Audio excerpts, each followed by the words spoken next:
Animé News.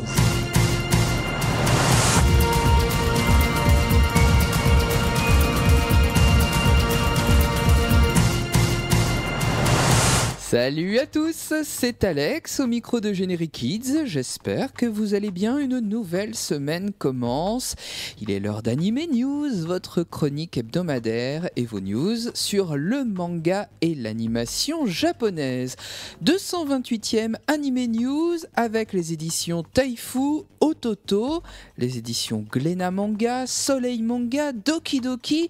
Il sera question aussi de Black Box Édition et je terminerai avec Kurokawa. Êtes-vous prêts pour des news, des chroniques et des annonces ? Oui ? Eh bien c'est parti. Je commence avec quelques brèves et notamment du yaoi, c'est-à-dire du boys love chez Taifu. C'est le 25 juin que vous attendra un spin-off de Yume Musubi Koi Musubi. Son titre c'est Hide and Seek et c'est avec ce titre que l'auteur Yaya Sakuragi remet le couvert. Et puis le 27 août, Treat Me Gently Please revient avec son spin-off lui aussi, Yonetsu Nekota signe Akira Story, un focus sur le professeur de Treat Me Gently Please. Tout ça donc vous donne rendez-vous chez Taifu. C'est le 25 juin qu'Ototo lancera un nouvel arc de SAO, c'est-à-dire Sword Art Online. Après Encrad et Fairy Dance, c'est Sword Art Online Progressive qui rejoint la connexion shonen de l'éditeur. Je vous parlerai très prochainement d'un titre annoncé le 9 juin chez Glénat. Ça arrive. Ce titre, c'est Crueler Than Dead, des auteurs Tsukasa Seimura et Kozo Takahashi.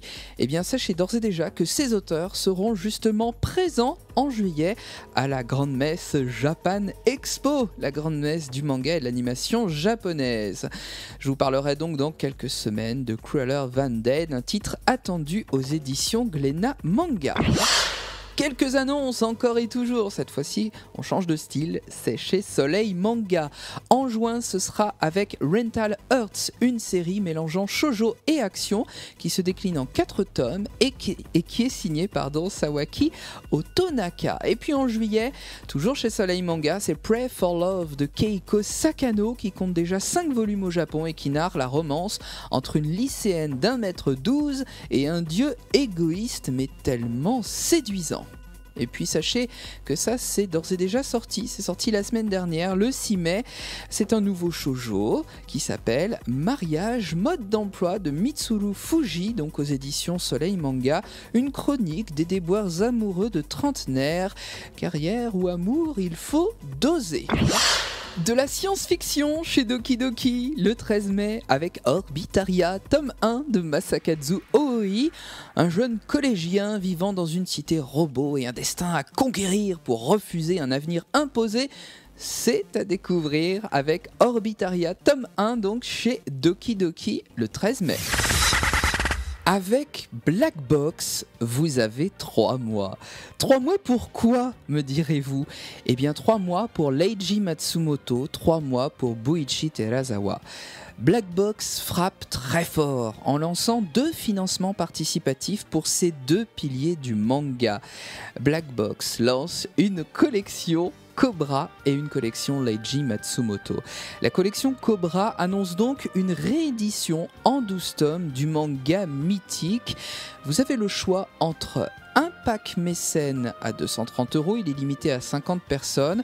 Dans ce pack, vous aurez les 12 tomes avec des pages couleurs, du papier de très haute gamme, un tirage limité, votre nom également qui figurera dans ce manga et puis une plaque commémorative de 60 par 40 cm. Vous avez aussi le choix avec un pack avantage à 190,80 €, toujours les 12 tomes et puis un bon d'achat de 20 €. Et puis enfin un dernier pack, un pack soutien plus modeste à 31,80 € qui vous permettra d'obtenir les tomes 1 et 2.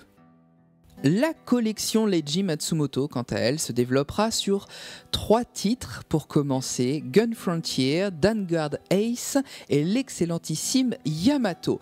Gun Frontier, vous connaissez peut-être déjà, puisque cette série aux allures de Far West avait été adaptée en animé, qui était d'ailleurs sorti en France. Dans Vanguard Ace, Leiji Matsumoto s'est essayé au robot géant de style Goldorak, et puis l'animé est inédit en France. Ce sera donc l'occasion de découvrir ce manga.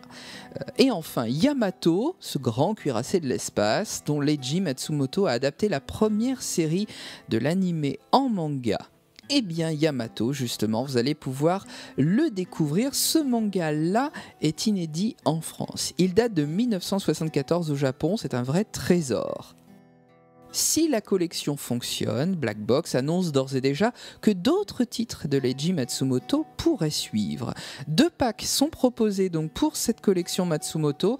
Le pack mécène à 100 €, limité à 50 personnes, avec les 7 tomes avec 7 tomes de manga, les 2 tomes de Gun Frontier, les 3 tomes de Yamato et les 2 tomes de Vanguard Ace, ainsi que votre nom dans les mangas et une plaque commémorative de 40 par 30 cm.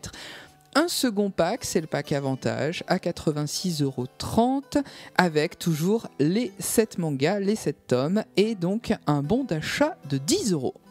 Rendez-vous donc sur le site internet de Black Box Édition donc pour souscrire à ces packs mécènes, pack Avantage ou pack Soutien pour ces auteurs ou celui que vous préférez.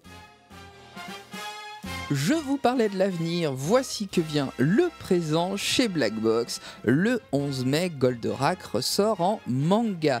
C'est une bien belle manière que Black Box nous offre de fêter les 40 ans de cette série mythique.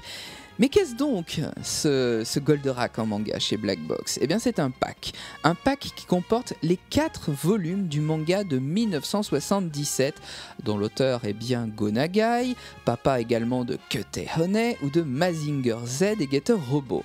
D'ailleurs, ce titre, Goldorak, est une relecture de la série par son propre auteur, permettant de mieux l'insérer dans son univers avec ses autres séries de robots, Mazinger, Great Mazinger, Getter Robo. Ce manga, nous l'avions déjà découvert en 98 chez Dybex en France, et voici que Black Box s'attelle à la lourde tâche de nous le rééditer dans une très belle édition. Pari réussi, avec notamment quelques belles pages couleurs, ça c'est une nouveauté, et surtout un 5e tome inédit en France. C'est donc le 11 mai, et c'est une excellente nouvelle en ce printemps. Corno fulgure. Pour terminer cette anime news, je me tourne du côté des éditions Kurokawa. Pour le 11 juin, une petite annonce, Kurokawa sortira un des mangas d'Ultraman. C'est la version de 2012 et ce sera chez nous donc le 11 juin. Elle est adaptée par Eiichi Shimizu et Tomohiro Shimoguchi et vous permettra de découvrir ce super héros ultra connu au Japon. C'est un vrai mythe depuis les années 60. Ce héros est malheureusement inconnu du grand public chez nous, c'est bien dommage, c'est un peu injuste, mais ce nouveau manga permettra de mettre un pied dans l'univers d'Ultraman et puis il ravira au passage les fans de super-héros comics. Et cette semaine, toujours un pied dans le présent, Kurokawa, c'est surtout plus précisément le 15 mai, la sortie de Arslan, à ne pas manquer. Andragoras est le roi de Pars, un royaume prospère tenu d'une main de fer. Le prince héritier Arslan ne tient pas du tout de son père. Il est frêle, il est maladroit dans le maniement des armes, donc pas du tout doué pour le combat. Mais voilà qu'à 14 ans, il va devoir aider au combat, participer à une très grande bataille et repousser l'envahisseur lusitanien. Son destin va basculer dans la plaine d'Atropatène. Ce n'est que le début de cette grande fresque historique.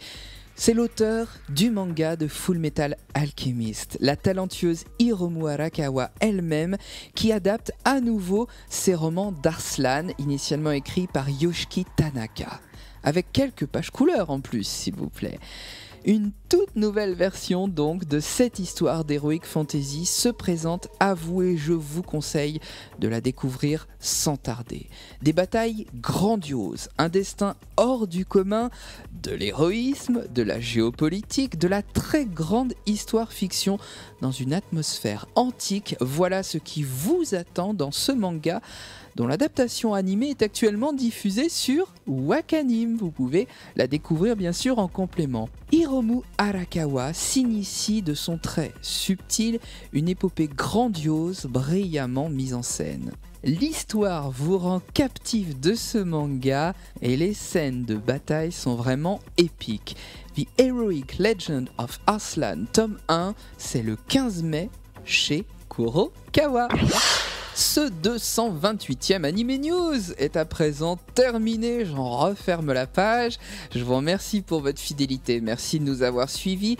Nos pages Facebook sont bien sûr à votre disposition pour vos commentaires. Mon compte Twitter est également là pour l'actu qui se vit au quotidien. Je vous rappelle ce compte, Alex_anime_GK.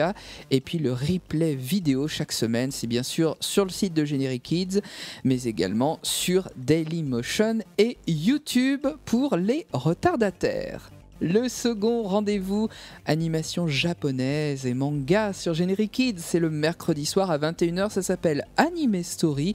Chaque semaine, je vous parle d'une série que vous avez aimée, c'est rediffusé jusqu'au dimanche à 17h. Les programmes de la semaine se poursuivent sur Generic Kids. Le mardi, c'est Il était une fois, une histoire racontée à écouter. Et puis le jeudi, la soirée 100%. De quoi vous éclater. La musique, c'est aussi à 100% sur Generic Kids. Passez une bonne semaine à l'écoute de notre antenne. Rendez-vous dans 7 jours pour Anime News. Vous êtes à l'écoute de Generic Kids. Vous y êtes bien, alors restez-y.